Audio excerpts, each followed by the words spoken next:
Mbak Tiara, makasih ya. Terima kasih, Pak. Ya, ini kan pertemuan terakhir ya, tetap ke-14, jadi teman-teman tinggal ujian. Ya, langsung aja ya, karena Mbak Tiara yang ada di layar sudah dapat berapa data, Mbak? Saya baru dapat 17 data, Pak. Terus 2 datanya lagi itu kayaknya harganya itu terlalu besar gitu, jadi kayak outlier gitu, Pak. Jadi belum saya masukin yang 2 datanya. Jadi totalnya saya baru dapat 15 data, Pak. 15 ya. Ya, usahakan nanti kalau dapat ya, biar nanti agak besar ininya datanya ya. Oke, ya untuk ini analisisnya sudah dilakukan, dicoba Pak, untuk yang kode ZNT, terus pakai quality rating, terus pakai itu persamaan regresi. Saya baru nyampe quality ratingsnya, Pak. Baru nentuin skor-skornya tiap tanah gitu, Pak.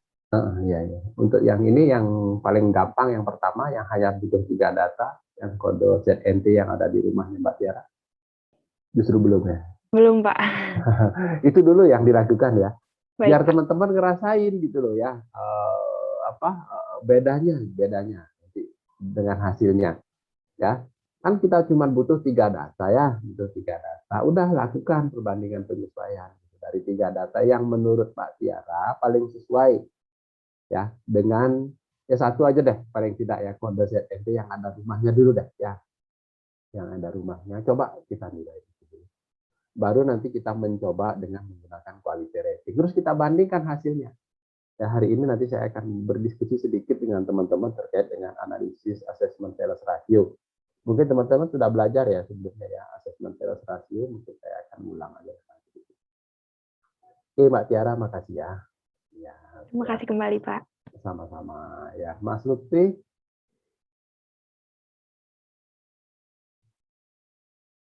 gimana? Sudah oke?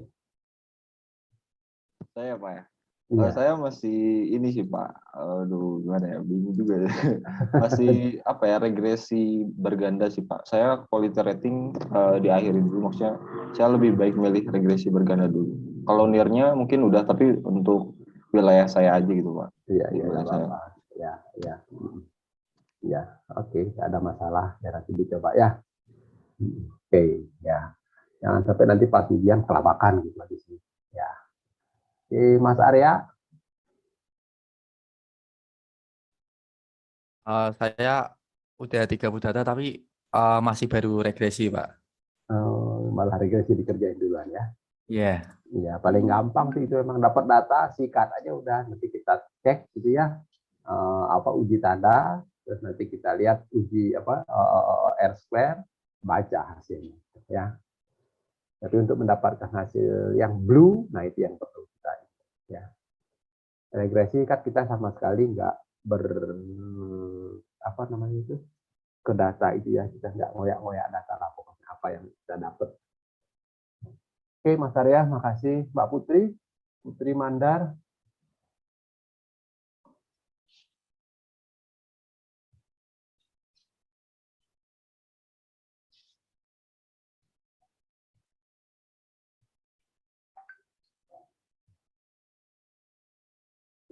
Gimana Mbak Putri?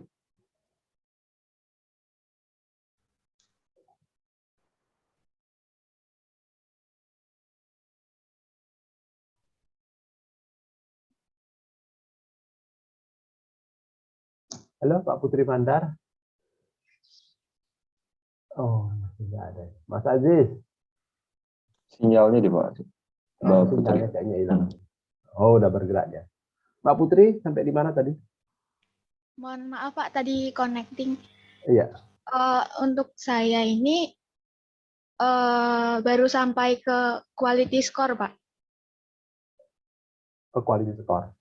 Regresi Ya, belum Pak. dicoba? Regresi udah sih Pak.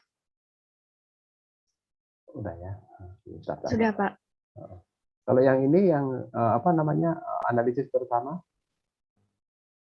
Yang NIR belum selesai Pak. Belum ya. Ya, Baru dapat berapa gitu. Enggak, satu aja nggak apa-apa sih ya. Yang penting bisa dirasain. Tapi sudah sempat coba ya Mbak ya, dengan 3 data ya? Iya Pak, sudah Pak. Oke, siap. Ya. Oke deh teman-teman ya. Saya berharap teman-teman bisa menyelesaikan penelitian itu ya dengan baik ya. Mbak Putri dapat data berapa? Kemarin dapat 30 berapa gitu, Pak. Tapi Heeh. saya cuman pakai yang 30, Pak. Oh, yang 30 ya. Soalnya yang lain itu kayak Mm-mm. terlalu luas atau gimana gitu, Jadi Pak. pokoknya menurut Iya, pendapat Mbak Putri itu kurang bagus lah datanya. Nggak apa-apa. iya. Itulah baiknya kita kalau punya data banyak ya bisa kita pilih. Kita sesuaikan dengan kebutuhan analisis kita. Ya, bukan berarti kita mengintervensi data, enggak ya. Tapi kita kan memilih yang paling sesuai karena memang aturannya begitu ya. Jadi, kalau ada pilihan, tapi teman-teman kan kadang-kadang justru pilihannya enggak ada gitu. Dapat datanya sedikit, jadi terpaksa pakai itu. Hasilnya apa? Bisa yang harusnya positif jadi negatif gitu. Kalau sesuai uji tanda, Mbak Putri sudah nyoba? Nah, sudah ya. Uji data belum sih, Pak. Bukan, maksud saya Baru uji tanda. Oh, belum di running. Regresinya belum ya. kalau regresinya sudah, tapi belum sampai ke kayak uji data itu, Pak. Nggak lihat Ini, ininya, koefisiennya itu tandanya positif, negatif. Itu tadi ya. oh, iya Pak, sudah Pak. Sudah benar ya? Insya Allah Pak. Sudah sesuai teori lah kira-kira gitu. Ya, iya betul Pak. Nah, jangan sampai itu nggak sesuai teori ya. Kalau tidak sesuai, nggak masalah sebenarnya. Cuman kita harus berikan alasan ya.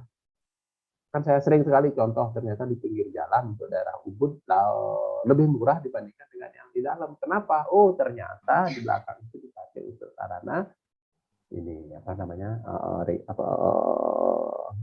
pariwisata. Ya, oke deh teman-teman sekalian, nanti saya berharap selesai itu semua. Ya, nanti mungkin kalau memang masih ada waktu kita coba diskusi lagi. Sekarang saya sampaikan sedikit mengenai asesmen senestasi ya. Izin kita dulu mana dia?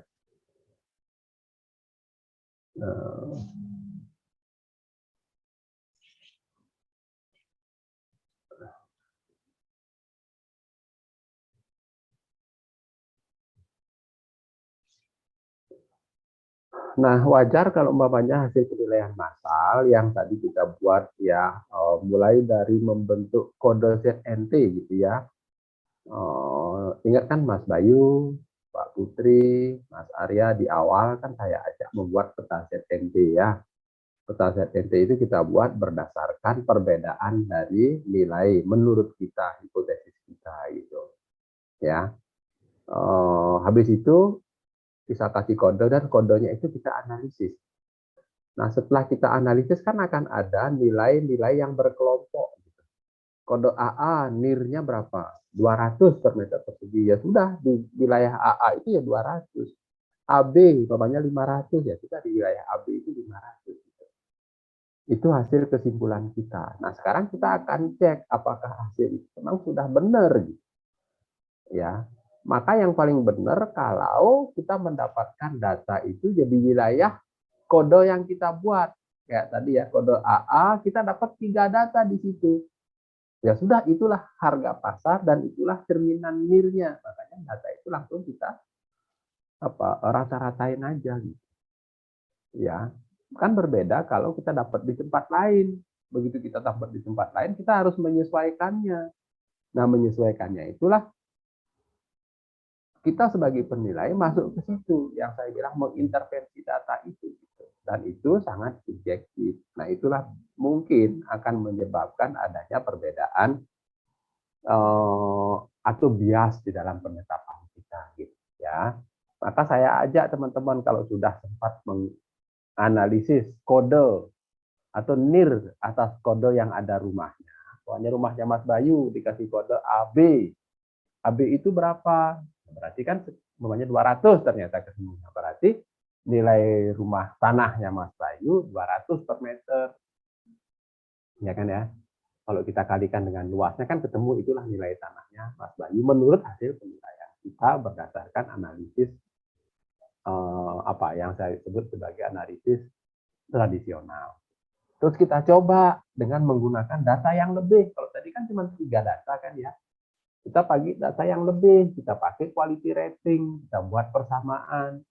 persamaan regresi yang sederhana dengan satu variabel bebas, gitu ya, mempengaruhi satu variabel terikat, walaupun di variabel bebasnya ini, yang satu ini sebutannya quality score, kita sudah membuat bobot dan skor dari masing-masing variabel, tapi nanti kita jadiin satu. Ketemu kita persamaan, kita coba masukkan data rumahnya Mas Bayu, kira-kira mendekati 200 itu nggak per meter persegi, itu maksud saya. Ya, kita mengevaluasi individual dengan persamaan yang kita buat. Ya, terus berikutnya kita mencoba mengevaluasi juga dengan membuat persamaan regresi berganda gitu. Ya, di situ kalau teman-teman lihat tadi, makanya lebih suka ngerjain yang itu, gitu ya. Yang penting punya data banyak.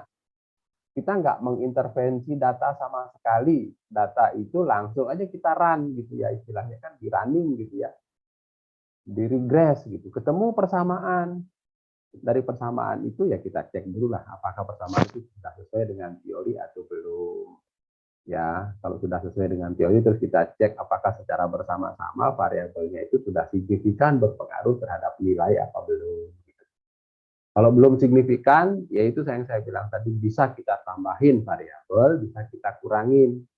Tapi rule of thumb-nya makin banyak variabelnya, makin gede R-square-nya.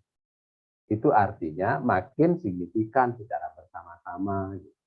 Tapi belum tentu juga seperti itu. Bisa aja dengan mengurangkan variabel, dia malah gede.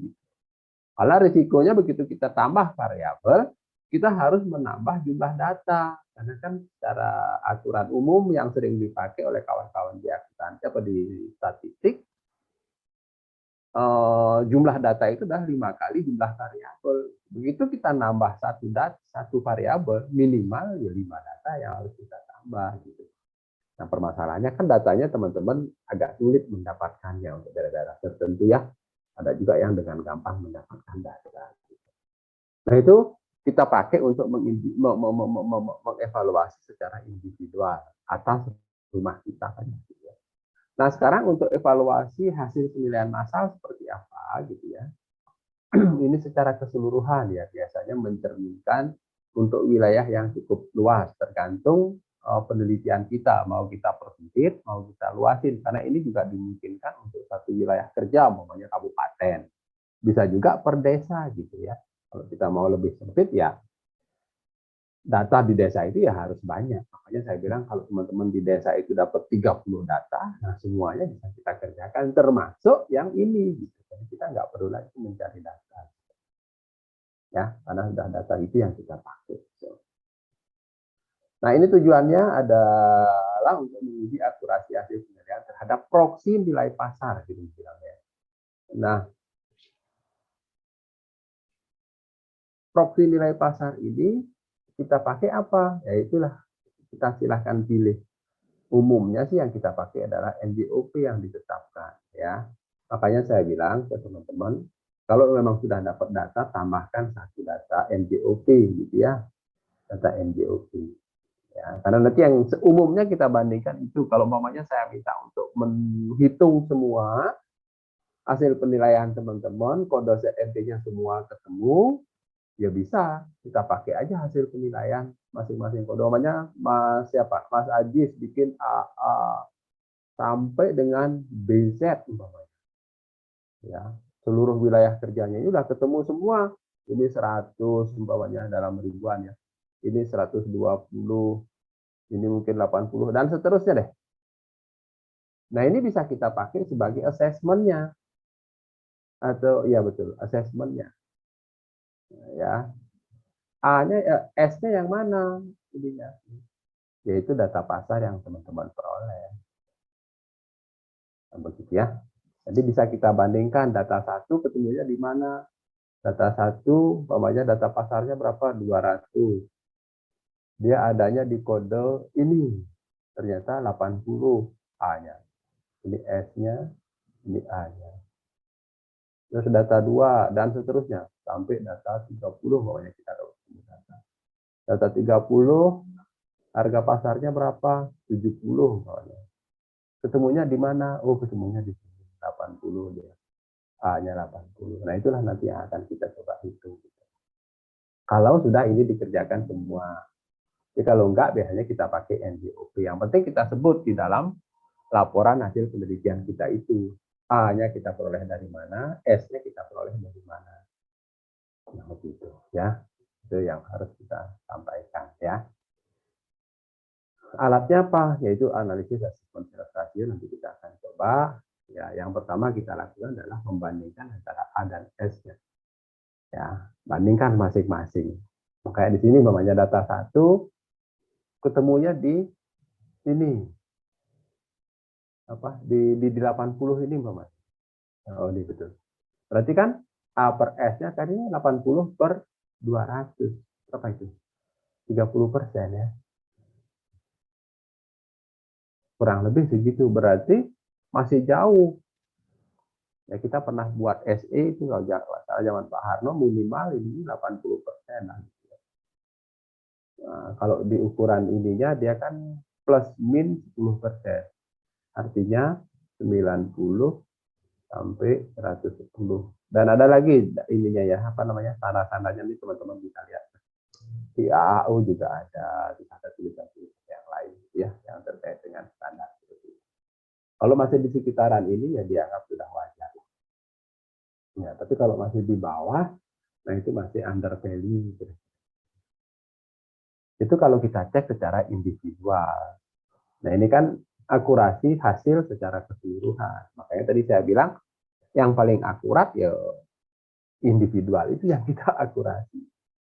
Tapi kan nggak mungkin seperti itu ya. Akhirnya akan kita cek secara tergantung wilayah kerja yang mau kita cek. Sehingga nanti umpamanya kalau ketemu, ya ini lanjut tujuannya kan itu fungsinya apa ini? Memonitor performance assessment. Apakah penetapan kita itu sudah apa ya? Kualitas penetapan kita itu seperti apa? Ya, jangan-jangan dia under assessment, jangan-jangan dia ada over assessment, jangan-jangan dia ada regresif, ada progresif, jangan-jangan dia nggak seragam gitu. Keseragaman lagi. Gitu ya. Keragaman antar wilayah dan kebutuhan reassessment. Nah, ini biasanya yang kita lakukan ya ini ya. Yang paling sering kita lakukan zaman itu pada saat kita masih kelola PBBP 2, kita akan biasanya kan di dalam setiap tahun itu kan kita akan melakukan penilaian ulang ya. Yang kita nilai wilayah yang mana. Nah, itulah yang kita pilih berdasarkan analisis ini. Jadi nggak mungkin semua wilayah bisa kita kerjakan dalam 1 tahun itu. Oh, ternyata yang paling potensial untuk kita harus lakukan penilaian ulang ya wilayah yang ini. Ya sudah. Gitu. Jadi tidak semua lah kira-kira gitu ya. Sorry, sebentar.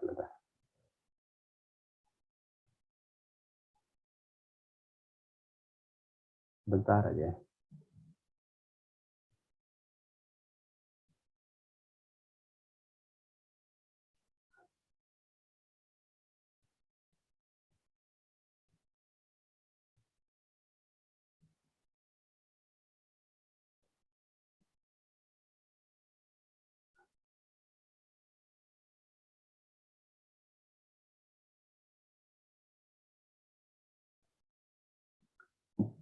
Ya, yang biasanya kita pakai untuk kapan kita harus wilayah mana yang harus kita lakukan penilaian ulang gitu ya. Termasuk juga berikutnya perencanaan SDM. Ternyata yang harus kita nilai ini banyak nih. Ya biasanya sih kita sesuaikan dengan rencana penerimaan kita ya. Kalau rencana penerimaan kita naiknya tajam, berarti banyak yang harus kita lakukan reassessment. Ya, karena nggak mungkin satu wilayah kita naikkan terlalu banyak gitu, nggak mungkin juga. Sehingga harus gradual gitu ya. Nggak mungkin kita naikkan tadinya kelas 10, kita naik menjadi kelas 3 gitu ya, nggak mungkin. Pasti nanti paling naiknya 2 tingkat paling banyak gitu ya. Sehingga yang tahun kemarin masih ketinggalan sudah kita nilai, kita naikkan lagi gitu. Penetapan itu kan kewenangan kita sebenarnya, kewenangan kita. Berbeda dengan hasil nilai yang kita peroleh itu dimungkinkan karena kita mempunyai kewenangan untuk menetapkan. Nah, perencanaan SDM, nah itu kalau banyak yang harus kita nilai, ya kita butuh banyak orang. Justru di situ yang sering tidak bisa kita lakukan. Kenapa? Karena jumlah kita sudah template gitu ya. Jadi satu kantor kita cuma 2 orang. Kita kan nggak bisa merencanakan, ya sudah 2 orang itulah yang harus kita manfaatkan secara optimal.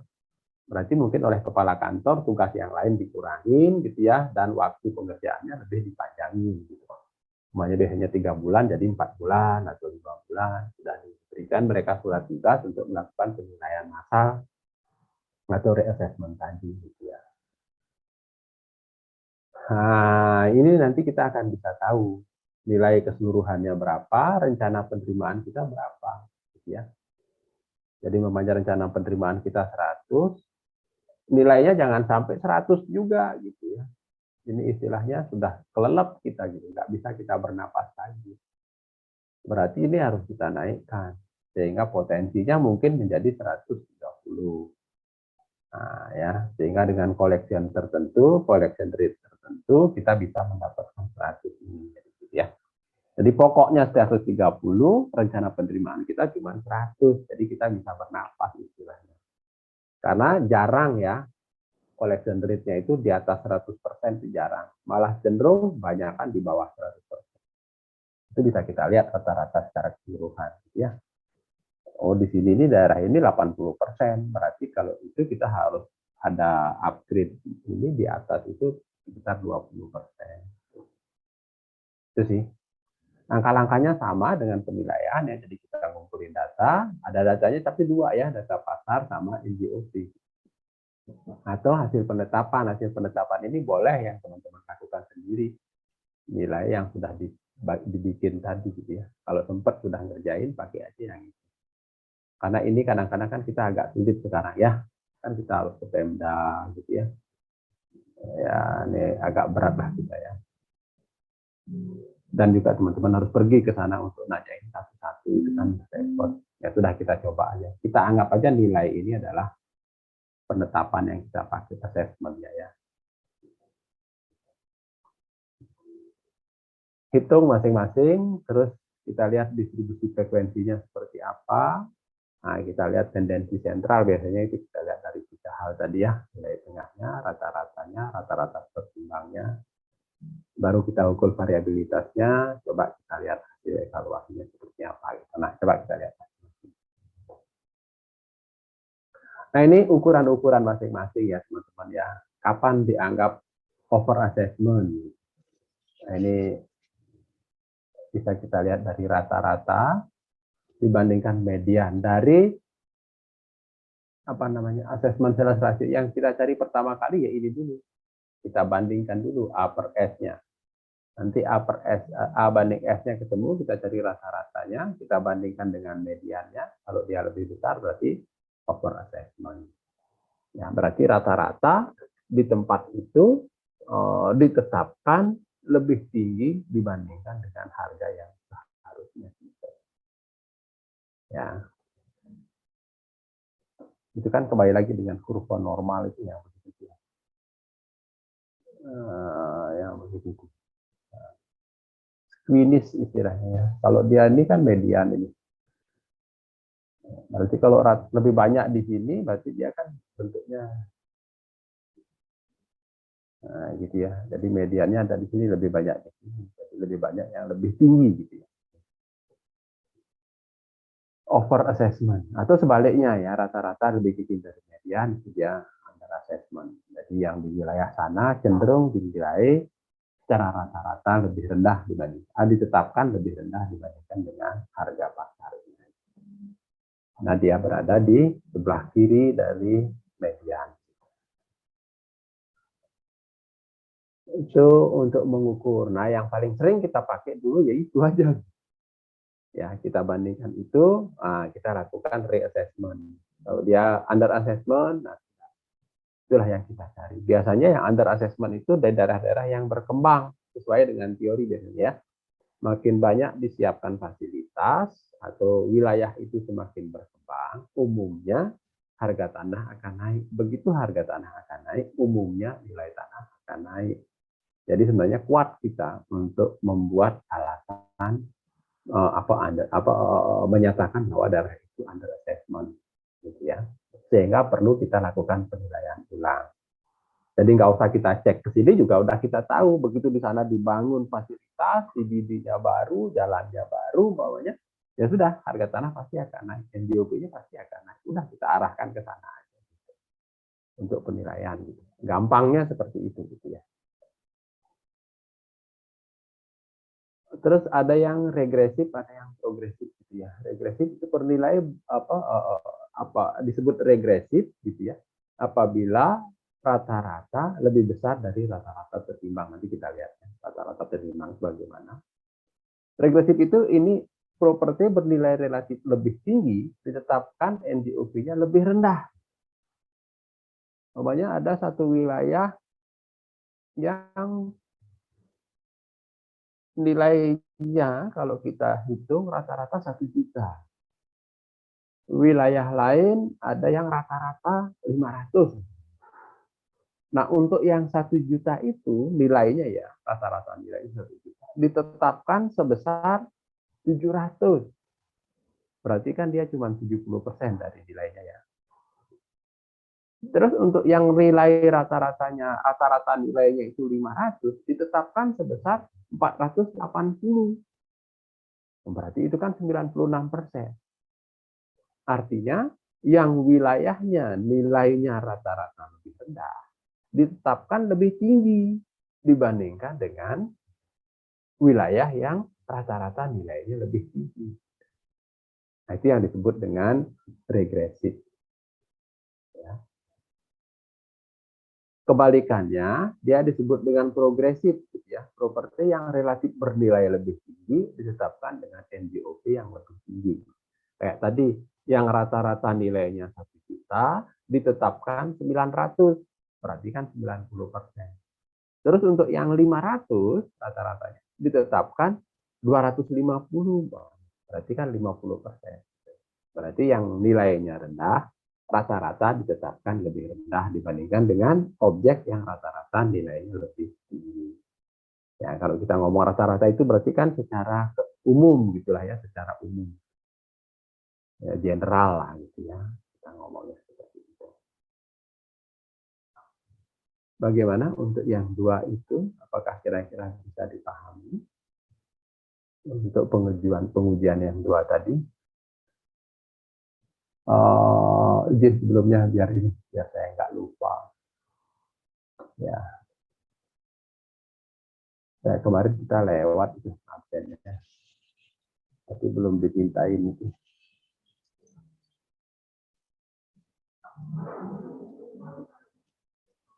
Kita kelas berapa nih Mas Fahri? Kelas 52 ya? Iya Pak, 502 Pak. Saya lupa terus, maklum sudah tua.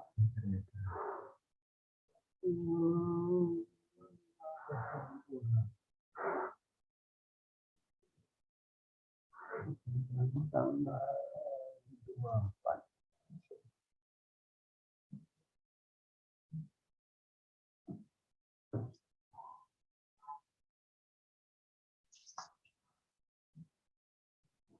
Oke, 24. Besok saya vaksin ya. Ada yang sudah vaksin booster belum? Sudah ada yang vaksin booster? Belum, Pak. Belum Pak. Iya. Kita di Pusdiklat Bahasa pajak ke bagian besok di bea cukai lagi. Padahal besok saya ngajar pagi-pagi jam. Itu untuk yang under SSR untuk mengetahui apakah dia over atau under ya. Terus berikutnya apakah dia progresif atau regresif. Nah itu sih yang paling sering yang kita pakai ya, yang kita lihat. Itu membandingkan dari rata-rata dan rata-rata tertimbang. Ya, kalau yang di atas kita bandingkan antara rata-rata dengan mediannya. Gitu. Ya.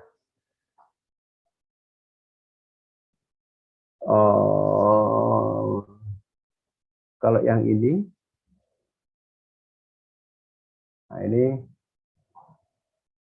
median dengan rata-rata tertimbang, ya median dibandingkan dengan rata-rata tertimbang.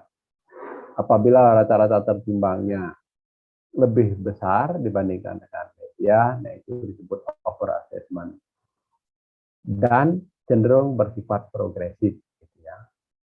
Dia over assessment apabila rata-rata tertimbangnya lebih besar daripada median, dia over assessment dan cenderung bersifat progresif. Kalau rata-rata tertimbangnya lebih kecil, ya dia under assessment dan cenderung bersifat regresif. Ya ini sih jarang ya yang kita perhatikan. Kalau zaman dulu ya, kalau untuk kepentingan itu akademis biasanya yang justru yang agak ruwet ya kita cari. Tapi kalau untuk kepentingan praktis gitu ya, di pelaksanaan pekerjaan gitu ya, ya kita pasti pakai yang paling gampang. Yang mana asal memenuhi kriteria. Kayak ini kan 2 udah cukup. Ya, kita kan nggak pingin yang ini. Kalau ini nggak masalah. Justru orang kaya gitu ya, yang kita kenakan pajak lebih tinggi itu nggak ada masalah lah kira-kira. Jadi properti yang relatif bernilai tinggi ditetapkan NJOP lebih tinggi kayak tadi. Rata-rata nilainya 1 juta, kita tetapkan 900.000 NJOP-nya. 90% kurang lebih ya. Dibandingkan dengan kalau yang 500.000 kita tetapkan 4,5, sementara yang 1 juta kita tetapkan cuma 700, 70%-nya. Sementara yang 500, 90%-nya. Ya, kan itu mencederai keadilan. Ya, untuk di kerjaan kita biasanya kita cari yang ini dan yang ini gitu ya. Yang ini kita okein aja gitu. Kalau dia over assessment juga kita okein aja. Yang under assessment yang kita cari dan bersifat progresif. Nah, kurang lebih kalau kita menghitungnya seperti ini gitu.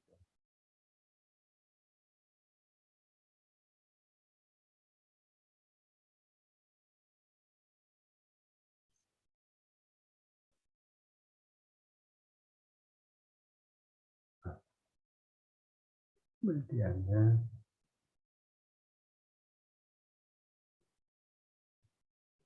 tadi loh, rata-rata tertimbangnya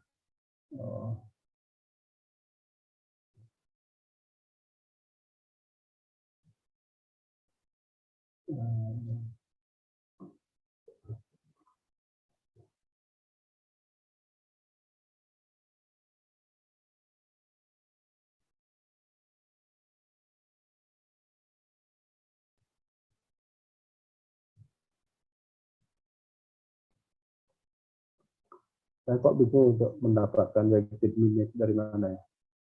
Lupa saya.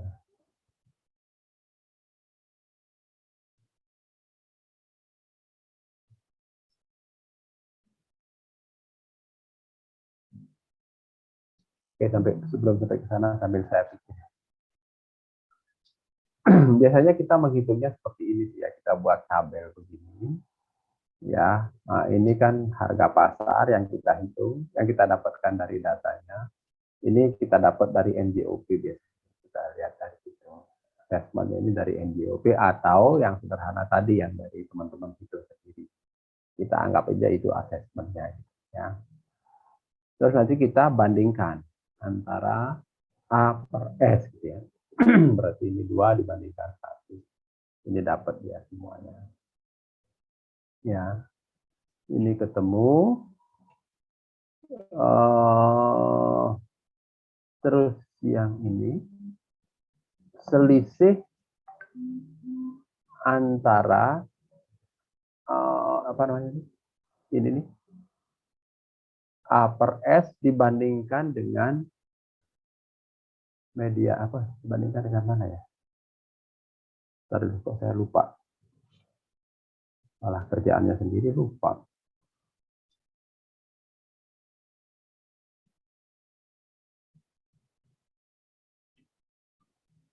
Nggak dikasih judul.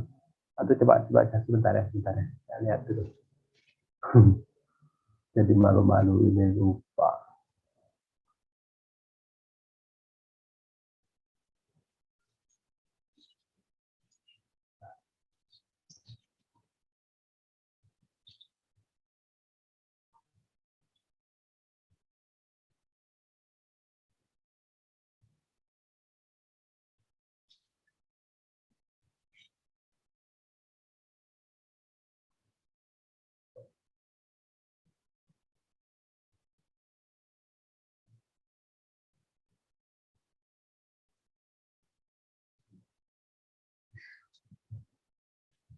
Sebentar ya.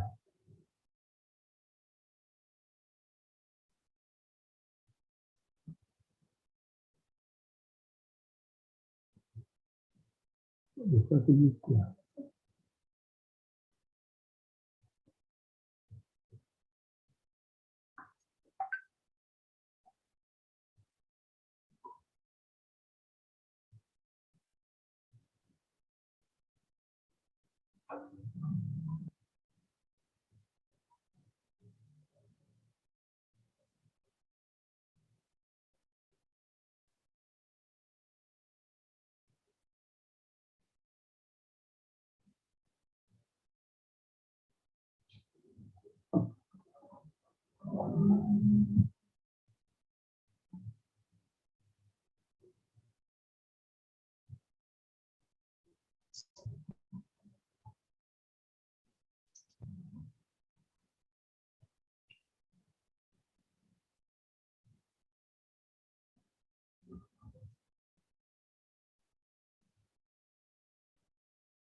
Nah ini dia, apa namanya itu Excel-nya ya. Kita bikin di sini.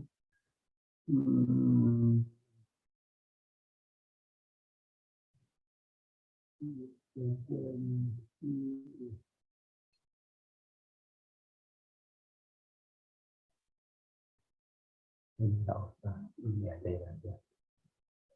Nah ini kelihatan ya, ininya Excel saya. Ini S ini harga pasar yang teman-teman peroleh dari data harga pasar yang dikumpulkan, yang kurang lebih 30 data. Ini saya cuma pakai 20 data. 20 data, ini S-nya sekian. Terus assessment-nya, kalau ini yang saya pakai, saya ambil dari NJOP yang ditetapkan. Ya. Untuk di wilayah ini, data 1, NJOP-nya berapa? Untuk wilayah 2, NJOP-nya berapa? Data 2, NJOP-nya berapa? Ya, gitu. Kita peroleh dari NJOP. Ya, ini udah lama, saya juga lupa. Ya. Nah, terus kita bandingkan antara SA dan S-nya. Ya. A dan S-nya. Kita ketemu. Nah, ini kan ya. C3 dibandingkan dengan B3. Terus sampai ke bawah, nah, kita jumlahkan. Jumlahnya ada jumlah S, ada jumlah A, ada jumlah rata-rata. Jumlah atau sigma AS-nya ya, sigma A banding S-nya. Terus ini rata-rata dari assessment sales ratio-nya ya 0,88. Terus median dari AS-nya juga sama 0,88. Rata-rata tertimbangnya 0,85 ya. Nah, dari sini nih udah bisa kita lihat yang sebelah kiri tadi ya. Tadi sini. Kita balik ke yang tadi ya. Kita balik ke yang tadi.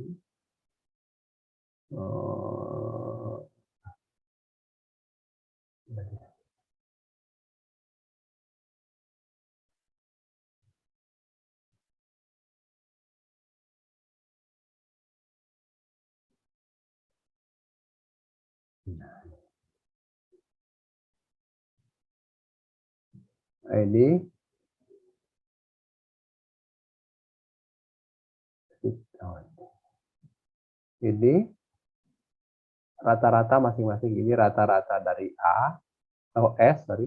Ini rata-rata dari A.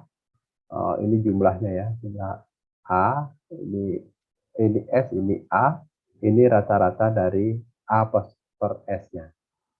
Jumlahnya ini rata-ratanya ya. Median dari, oke. Ini untuk mencari median ya, untuk mencari median kan ini harus kita urutkan dulu mulai dari yang terkecil sampai yang terbesar ya. Dari yang terkecil sampai yang terbesar. Baru nanti kita akan ketemu mediannya. Berarti dia 20, berarti di tengah-tengahnya berapa? 9 sama ini dibagi 2 gitu ya. pas di 10 ya berarti ya. 10 sama 11 kita bagi 2. Nah ini 88 sama 18 ini ketemu mediannya 0,88 ya. Berarti minnya berarti rata-rata tertimbangnya itu ini ya, berarti jumlah ini jumlah rata-rata dari upper S-nya berarti jumlah A-nya dibandingkan dengan jumlah S-nya gitu ya. Jadi ini nih 13.549 dibandingkan dengan 15.900 ketemunya 0,85. Nah, ini kita udah ketemu ya, min-nya, mediannya, wave-nya ketemu. Nah, nanti tinggal kita masukkan ke sini. Rata-ratanya dibandingkan dengan mediannya gimana? Rata-ratanya berapa? Min-nya untuk AS-nya 0,87. Mediannya berapa? 0,88. Berarti rata-rata lebih kecil daripada median, ya. Karena mediannya kan 0,88 tadi ya. Rata-ratanya 0,87. Berarti kecenderungan untuk data ini adalah under assessment. Begitu. Ya, nanti ini ya kita buat. Ya. Udah bisa kita di sini. Berarti rata-ratanya dia kan 0,87, mediannya 0,88. Ternyata dia lebih rendah rata-ratanya, maka dia kecenderungannya under assessment. Terus kita bandingkan dengan rata-rata tertimbangnya. Ya, rata-rata kalau dibandingkan dengan rata-rata tertimbang, rata-ratanya berapa? 0,87. Rata-rata tertimbangnya berapa? 0,85. Berarti rata-ratanya lebih besar dibandingkan dengan rata-rata tertimbangnya.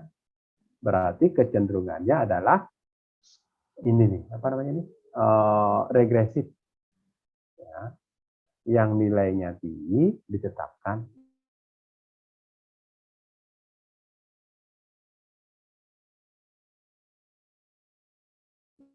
dia under assessment dan regresif. Ya harusnya kita lakukan penilaian ulang. Gitu.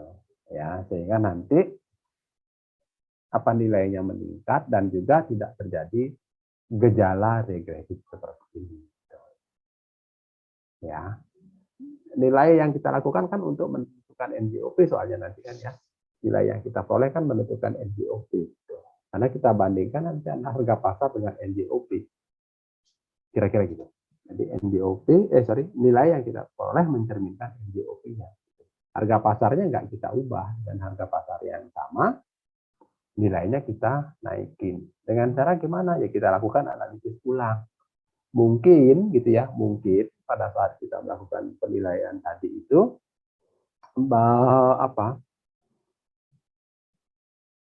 perbandingan yang kita lakukan mungkin terlalu rendah gitu, ya. Atau tadi kan kita diberikan kesempatan untuk memilih data. Oh, pertanyaannya bukan di sini. Oh, itu masih di sana. Di fungsional asisten penilai. Tadi pertanyaannya di situ, Pak, gimana kita memilih data yang 3 tadi? Ada nggak kriteria-kriterianya? Nah, itu kriterianya itu ada di kita sebagai penilai. Kalau kita punya data yang banyak, ya kita pilih yang paling sesuai menurut kita. Yang mana yang paling sesuai? Apakah dia letaknya dekat? Kalau kita dapat, ya. Tapi kalau yang dekat itu ternyata datanya nggak sesuai menurut kita, ya kita keluarkan, kita pakai data yang jauh, gitu ya. Sehingga nanti besaran perbedaannya, sehingga perbandingan plus minusnya yang kita lakukan itu nggak terlalu besar. Gitu. Nah itu yang menyebabkan biasanya kenapa terjadi gejala under assessment atau regresif seperti itu, gitu. Ya. Nah kalau kita lihat data ini, yang di bawah ini, nah itu kayaknya ada gejala 2 ini ya, under assessment sama regresif. Makanya tadi kalau untuk kepentingan kita loh ya di PBB gitu, kalau dia sudah over assessment sering kita biarin aja, ya kita biarin. Dan itu jarang sih ya. Dulu waktu itu pernah di Jakarta Barat dia ada beberapa wilayah yang nilai kalau kita lihat asesmennya seperti ini, asesmen sales ratio-nya sampai dia 120%. Dan waktu itu kita diminta untuk sampai dengan 110 lah ya, minimal 80, di atasnya 110 gitu. Nah itu mereka ada yang sampai dengan 120, 130 gitu. Ya. Tapi dia nggak apa-apa gitu di itu yang kita cari malah yang under. Tapi kalau teman-teman perhatikan sekarang karena NJOP itu nggak pernah di-upgrade, kemungkinan besar dia pasti under assessment ya. Nah kesininya kita nggak tahu ya. Biasanya sih kecenderungan kalau dia under assessment pasti ke sini arah. Ya, jadi yang harusnya tinggi kita tetapkan dengan rendah.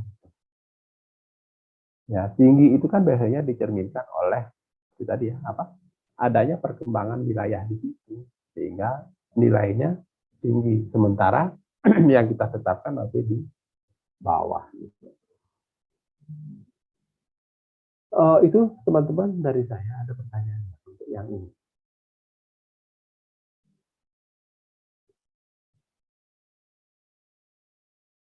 Untuk melakukan uji yang sebelah kiri ini ya, yang paling sering kita lakukan dan mudahlah kita lakukan. Nah, ini teman-teman boleh latihan dari data yang teman-teman peroleh ya, dari 30 atau 17 tadi ada 15, silakan pakai aja dulu itu. Ya. Terus nanti coba dihitung nilainya, boleh pakai yang analisis tradisional, boleh pakai analisis quality rating, boleh pakai analisis yang regresi. Atau kita pakai yang NJOP dari Pemda, tapi saya yakin agak sulit lah, biar nggak terlalu banyak teman-teman ke lapangan mencari data, ya cukup kita pakai data hasil penilaian kita sendiri. Kita anggap aja nilai yang kita peroleh itu adalah cerminan dari ketetapan yang kita tetapkan, NJOP yang kita berikan. Ya, itu penetapannya, gitu ya. Sehingga A-nya itu adalah hasil penilaian, S-nya itu adalah harga pasar yang sudah munculin. Coba nanti dicek, dimasukkan seperti ini aja. Kan gampang. Mungkin dibalik juga boleh, AS gitu, atau S biasanya itu yang paling kiri S, karena ini kan data yang kita dapatkan dari lapangan. Kalau ini kan hasil penilaian, terus kita bandingkan, ini untuk mendapatkan mediannya. Di jumlah, ketemu, nanti kita coba bandingkan dengan sini. Kan patokan-patokan. Begitu. Ya, yang ini coba kita lihat yang di bawahnya satu lagi. Nah ini mungkin yang untuk mengecek variabilitasnya ya, variasi nilainya.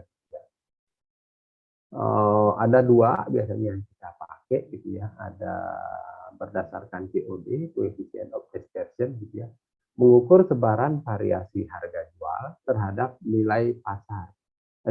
Terhadap penetapan berdasarkan median. Jadi dia rumusnya di sini pakai median. COD memberikan ukuran keseragaman penilaian yang tidak bergantung pada tingkat penilaian dan memungkinkan perbandingan langsung antar grup. Jadi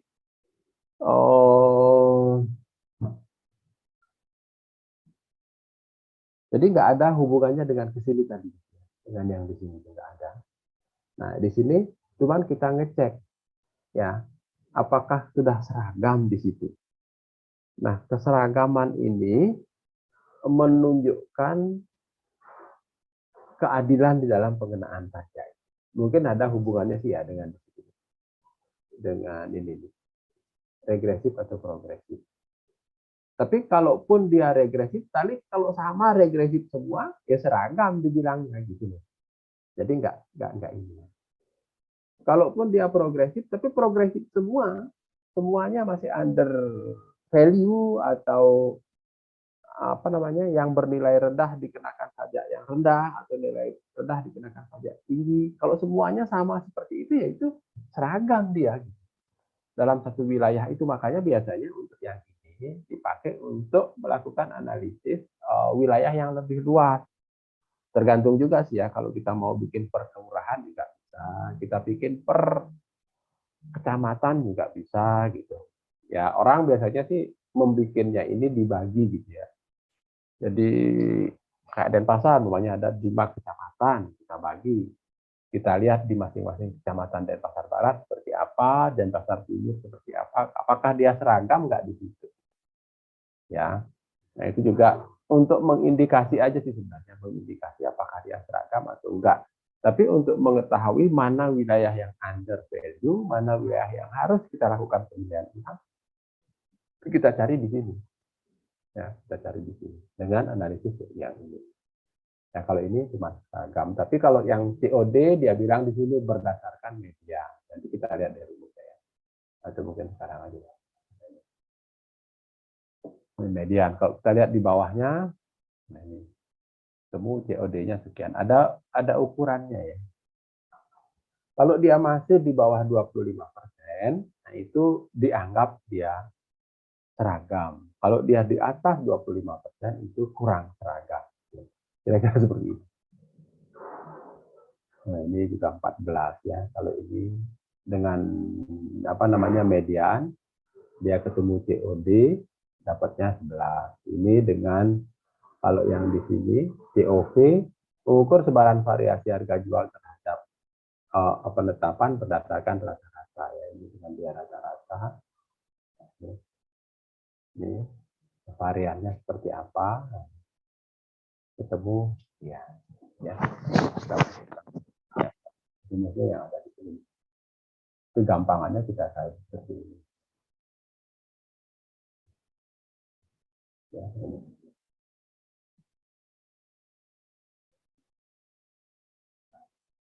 Ini N-1 ya, N-1.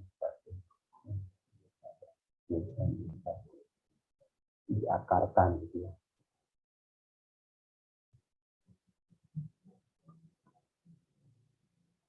Itu nanti kalau kita lihat rumusnya ruwet kita, mendingan kita lihat di sini aja. Untuk ini tinggal kita masukkan hasilnya ini ke dalam rumus.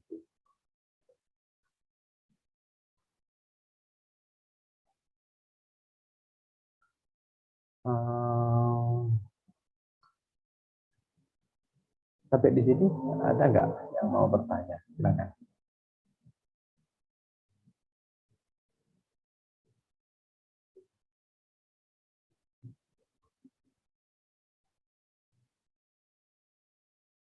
Apa makin dini?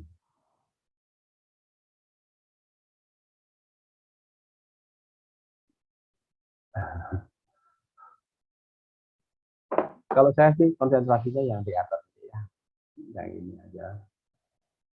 Kalau di sini boleh-boleh aja ya. Tapi lebih banyak sih kalau yang ini untuk penelitian akademis ya, yang di bawah ini karena memang kan kelihatan rumit ya. Tapi kalau kita sederhanakan dengan menggunakan Excel seperti itu, ya kita bisa buat seperti inilah. Ya, rumus ini. S-nya, A-nya, upper S-nya, selisihnya dengan median. Selisih upper S-nya maksudnya ya, 0,83. Kita bandingkan dengan mediannya berapa. Kok ini kelihatan.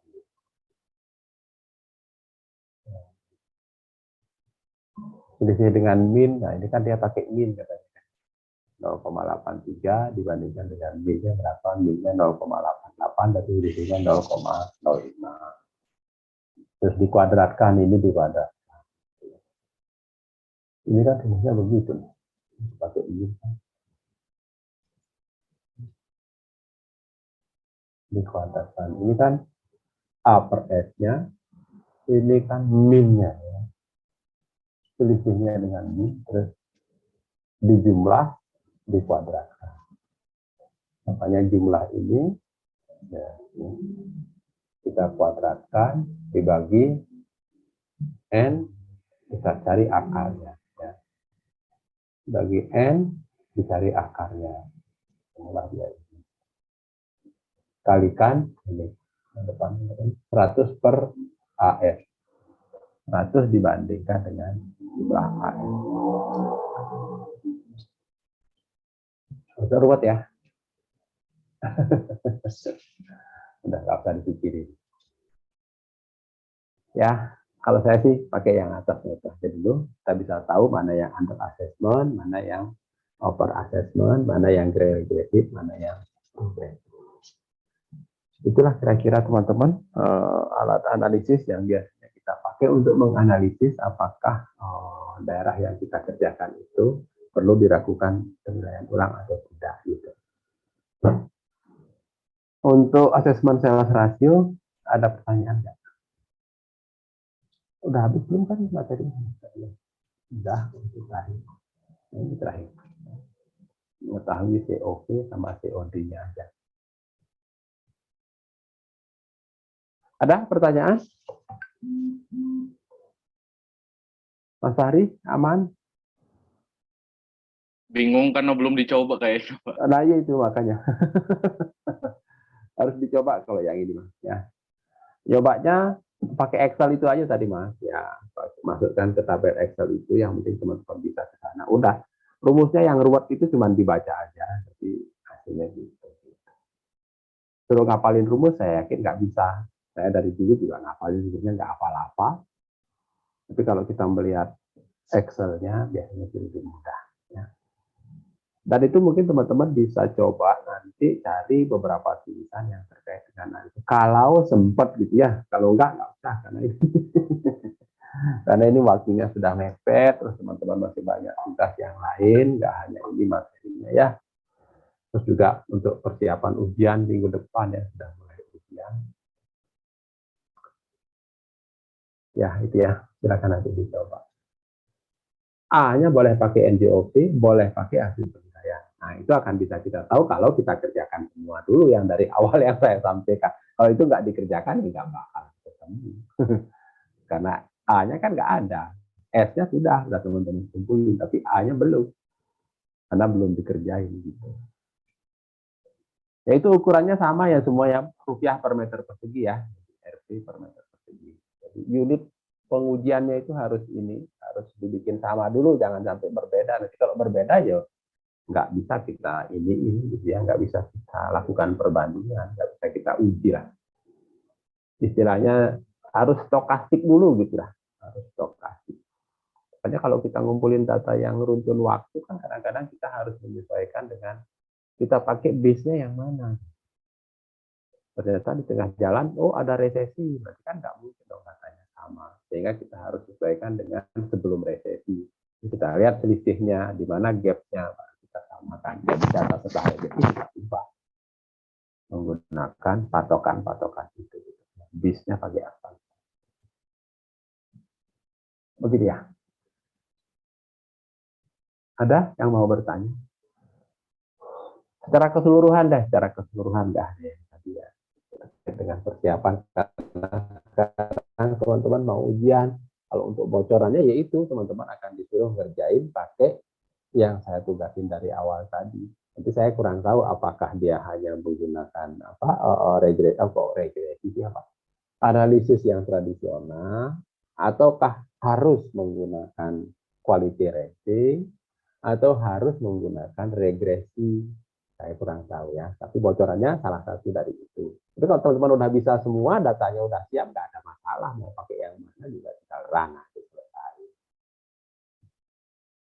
Atau mungkin tiga-tiganya seperti yang saya bilang tadi, dicek, ambilan untuk diuji hasil kerjaannya gimana, sudah oke apa belum dengan 1, dengan 2, dengan 3. Termasuk mungkin nanti, karena memang asesmen self rasio ini kan untuk menguji hasil penilaian secara massal. Ya. Jadi dia bersifat umum. Nah, umumnya itulah yang bisa kita spesialisasi, gitu. Bisa kita persempit, bisa per kelurahan, bisa per kecamatan, bisa berarti 2, atau di dalam satu kelurahan nanti bisa kita persempit lagi hanya untuk tanah kosong aja, hanya untuk rumah atau perumahan aja, hanya untuk industri atau non perumahan atau komersil gitu, monggo silakan. Tapi datanya ya harus menyesuaikan. Begitu kita bilang kita mau melakukan analisis, menguji asesmen sales rasionya di kelurahan A khusus untuk perumahan, data yang kita kumpulkan S-nya itu ya harus S perumahan, nggak boleh S yang non perumahan gitu. Harus kita kumpulkan yang perumahan semua. Nah itulah yang saya bilang akan indah sekali kalau data kita banyak. Apa aja bisa kita kerjakan gitu. Kalau data kita terbatas, begitu kita ngomong mau menguji hasil penilaian atas perumahan, data perumahan kita cuma 2, lain kan nggak bisa. Ya, untuk analisis yang pertama tradisional aja nggak bisa. Ya makanya kan minimal 3. Tapi kalau dari 3 itu kita coba untuk apa quality rating juga kan ditanggung. Gitu. Begitu juga untuk regresi apalagi ya kan dia mintanya datanya besar. Ya, itulah teman-teman saya.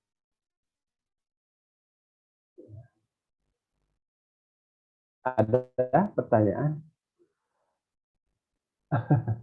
Izin bertanya, Pak. Kalau nggak ada, oh ada, silakan. Itu Pak, saya mau nanya yang QS itu Pak, yang terkait bobot itu kan subjektif banget ya Pak ya. Ya. Untuk nentuin bobotnya itu yang benar itu gimana Pak, biar nanti waktu ngecek regresinya itu nggak Enggak. salah tanda gitu Pak. Saya kendala di situ soalnya Pak. Oke, ya.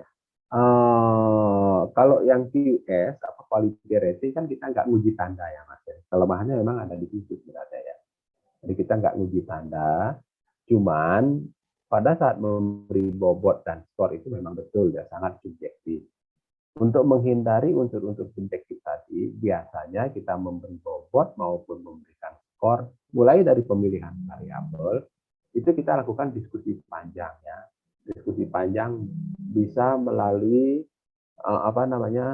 survei literatur. Survei literatur itu kita lihat dari aturan yang ada, kita lihat dari tulisan-tulisan yang sudah ada. Nah, untuk yang seperti itu sudah saya berikan ke teman-teman. Ada 29 yang hasil penelitian kawan-kawan Distan. Variabel ya. Tapi itu kan nggak semua. Kalau semuanya dipakai, gempor sampai ngumpulin datanya ya. Pilih aja yang paling menurut teman-teman, yang paling dominan yang mana. Silakan. Nah, setelah itu baru kita bikin bobot dan skornya. Nah, bobot dan skor itu ya begitu tadi. Kita harus diskusi banyak dari literatur, terus juga dari praktisi. Kita tanya praktisi itu sebenarnya menurut kita sudah pilih kan 5 variabel. Kita tanya, Mas Fahri mungkin nanya, saya Pak Wayan, menurut Pak Wayan yang paling gede bobotnya mana? Di ini, kira-kira berapa Pak? Kalau kita biar 100% semuanya, oh ini sekian, ini sekian, ini sekian. Itu menurut saya. Terus nanya ke Mas Maulana yang mana dari 5 variabel ini? 5 kan udah Mas Fahri tentukan ya. Tanya ke Mas Maulana.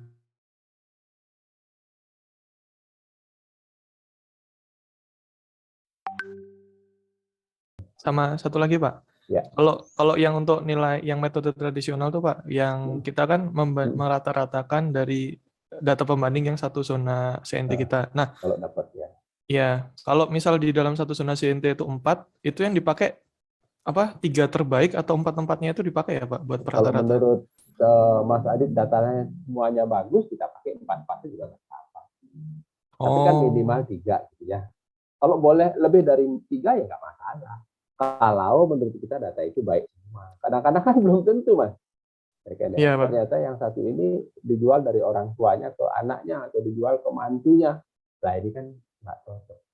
Ya bisa dikeluarin gitu. Oke Pak. Terima kasih Pak. Terima kasih ya. Siap. Ini lampunya Mas Adit sama kayak saya. Saya jadi nengok ke atas. Kok lampu saya kelihatan di situ pikiran saya. Ternyata itu lampunya Mas Adit. Ada lagi? Mumpung masih ada waktu kita diskusi untuk persiapan. Kalau dari saya udah habis, apa yang mau saya sampaikan lagi? Udah habis di otak saya. Udah tinggal dikasih makan siang biar ada lagi. Mbak Putri nongol, ada yang mau disampaikan? Ini Pak mau bertanya tentang ini pembobotan yang ditanyain sama Fahri tadi. Ya. Nah itu kebetulan saya pakainya regresi gitu Pak. Jadi penentuan variabel sama pembobotan itu saya pakai regresi Pak. Apa boleh Pak?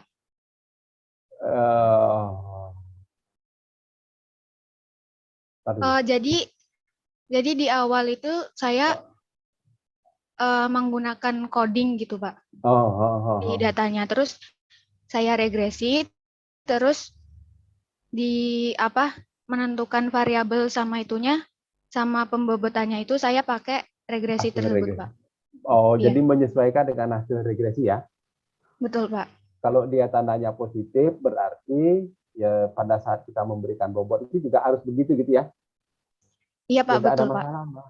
Nggak ada masalah. Oh, berarti nggak apa-apa ya, Karena Pak? teorinya sama sebenarnya. Hmm. Teorinya sama. Gitu ya. Jadi nggak ada masalah. Kita ngelihat dari scatter diagram dulu, umpamanya kayak jarak tadi. Makin dekat jaraknya, makin tinggi nilainya. Berarti kan dia berbanding terbalik ya.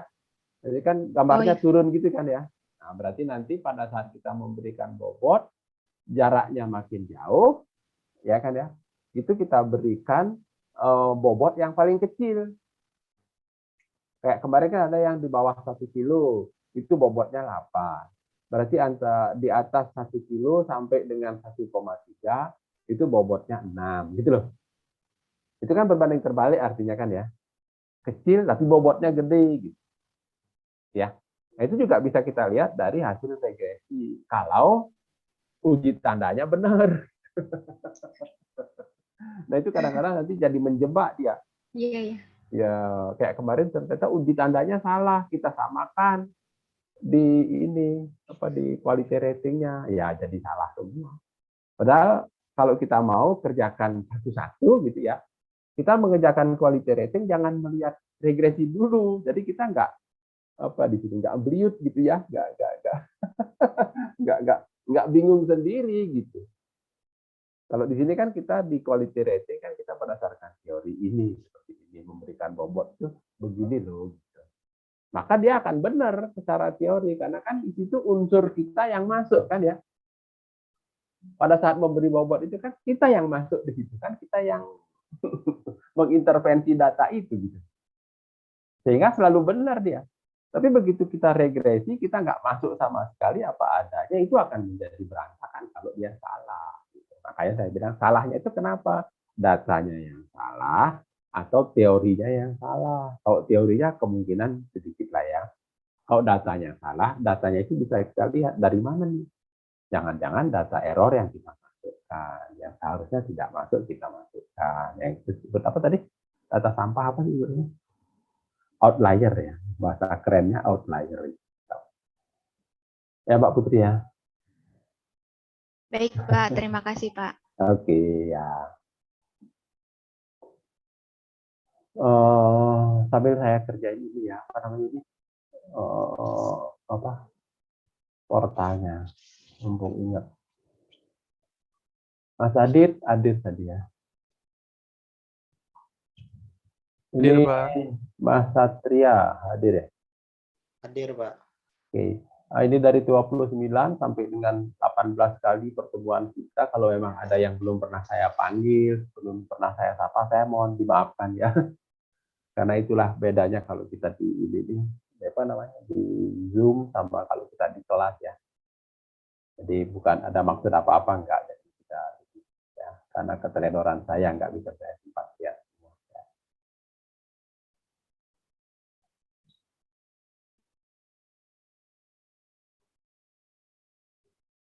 Terus analis.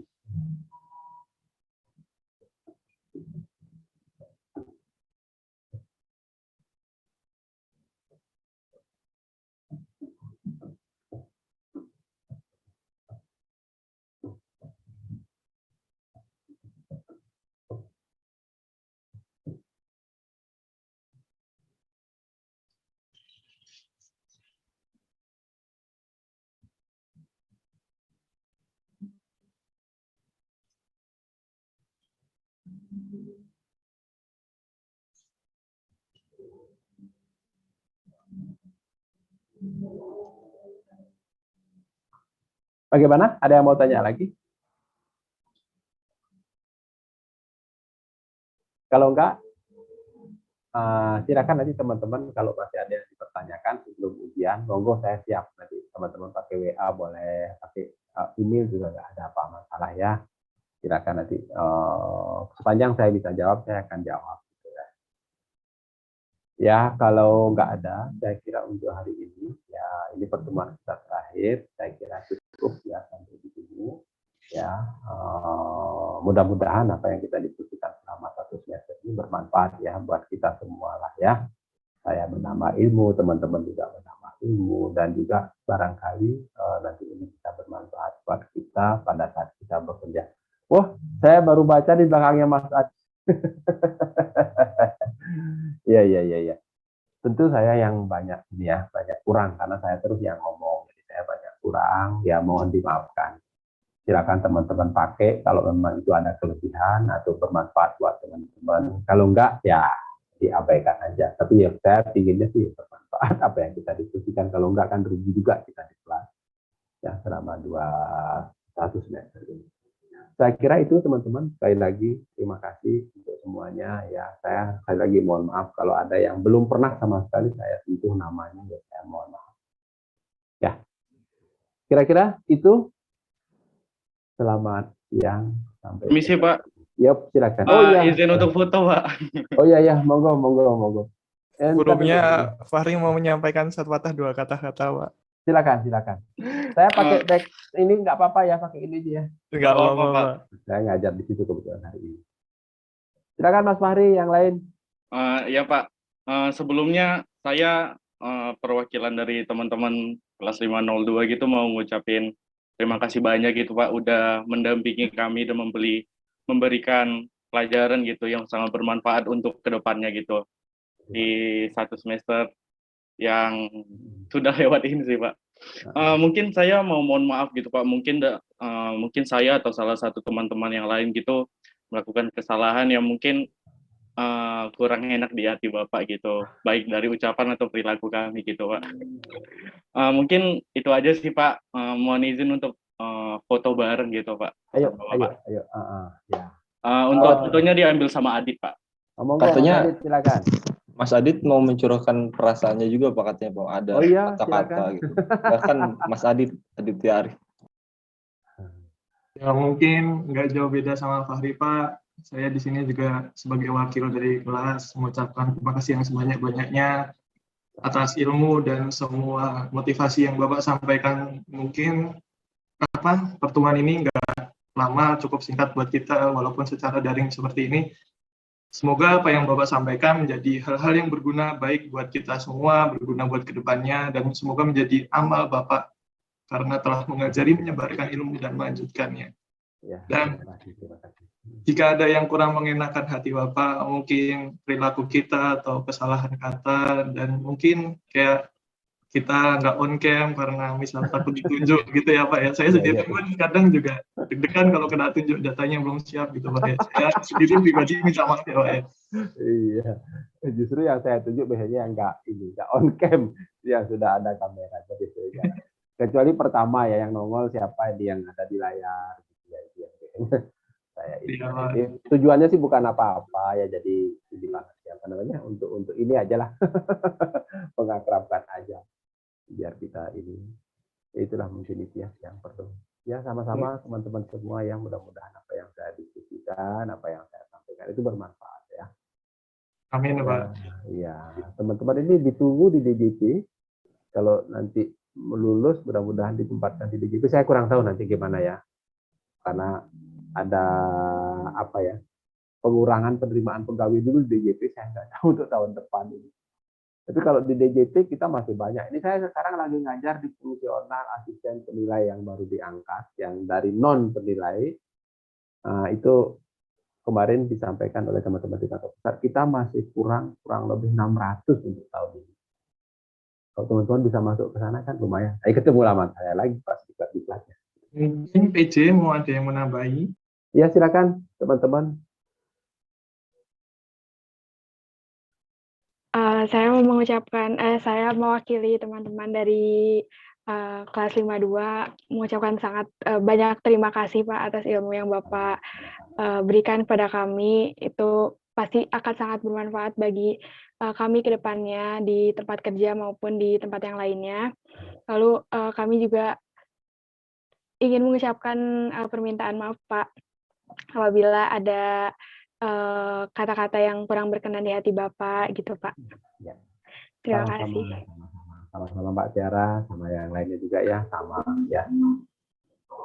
Oke. Bapak mau izin foto Pak? Iya, silakan, ayo sama-sama.